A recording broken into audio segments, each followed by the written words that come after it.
Ramadan, Ramadan, Ramadan, Ramadan, Ramadan, Ramadan.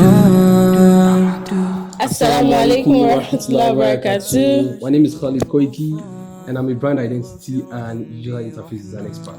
And I am Amina Agbaje Koiki. I'm the founder of Sparkling Health, and I help married women stay healthy with natural organic supplements.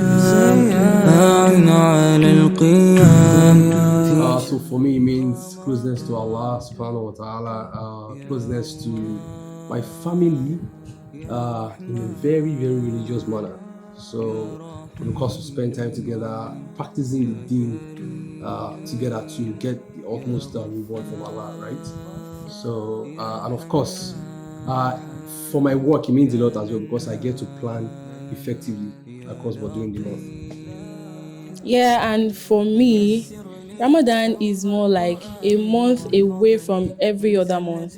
It is so special and it is distinct because I get to plan a whole lot of things. I get to engage in more acts of ibadah with my Lord. I know that this is just 30 days that I have to make the most use of. So I do not even want to joke with it at all. So I am very intentional about my religious life, my health life, my family life, my child's life, and my community life together. So I am always like trying to be of my best behavior in the month of Ramadan.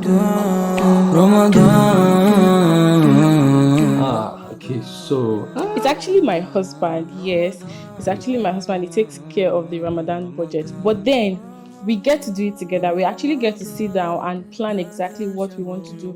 When it comes to budget, a lot of things come in place. Food, expenses, charity, and all of that. So we have to like sit down and plan exactly what we want to do. But he drops the money, of course. Who else will drop money if not him? So yeah, my husband is the real deal here. Iftar, yes, we do. And it's been an interesting one ever since we started fasting together as a couple. So the planning I do because most of the hosting comes from my end. I get to know about them first.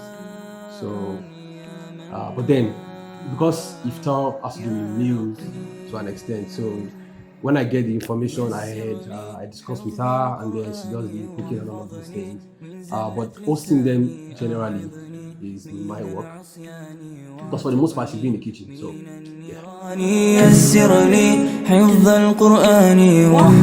Okay, so for me, honestly, I do not budget for charity in the month of Ramadan.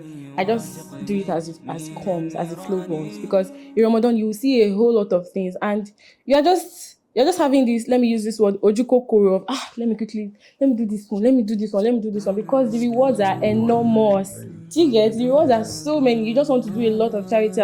I don't actually put monetary budgets that this is the amount I want to spend. As much as Allah blesses me, if I have it, the capacity, I would give, and that's it. So from my own end, I do actually. No, I don't. Just like her. Yeah, Are you copying me?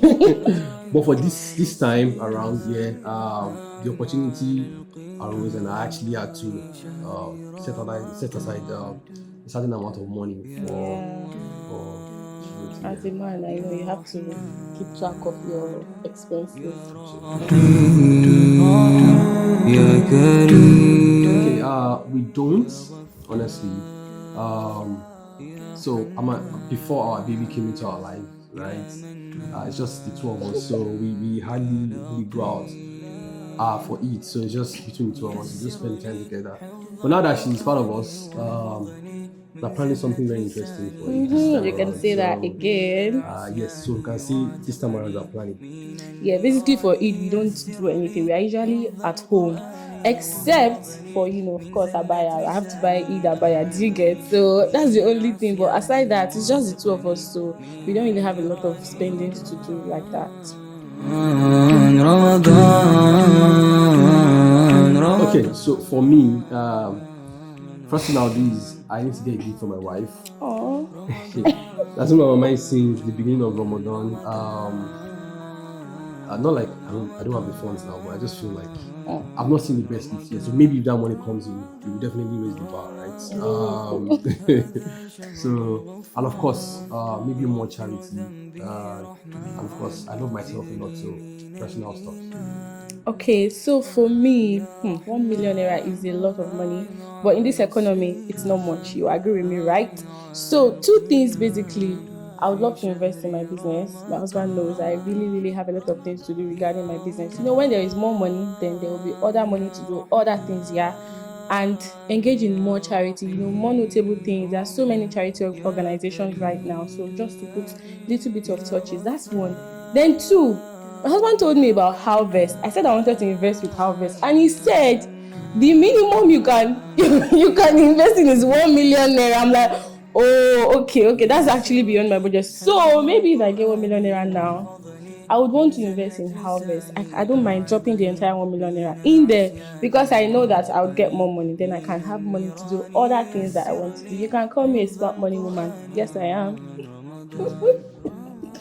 Okay. Yeah, Okay. okay, so our advice for couple basically is mine is just to see marriage as an act of ibadah. If you see it as an act of ibadah, everything will come easy for you. If you see that whatever you do to your husband, you are going to get rewarded for it. Allah is going to question you. You are practically observing the half part of your deal. So you know that I cannot afford to lose. I cannot afford to sin against Allah. If I sin against my husband, I'm sinning against Allah. It will propel you to be sincere and to be truthful towards your marriage in general. So, Yeah, so yeah, like completing this. the 50% of Ramadan, 50% of your deen rather. Yeah. So it means you have to do a lot to make sure that 50% is complete, right? So yes, like you said, marry for Allah's sake. Know that you are actually doing it a lot of ibadah, and every other thing would be set in stone for you. Yeah. From From the the Koikis, Koikis, Ramadan Ramadan Mubarak. Mubarak.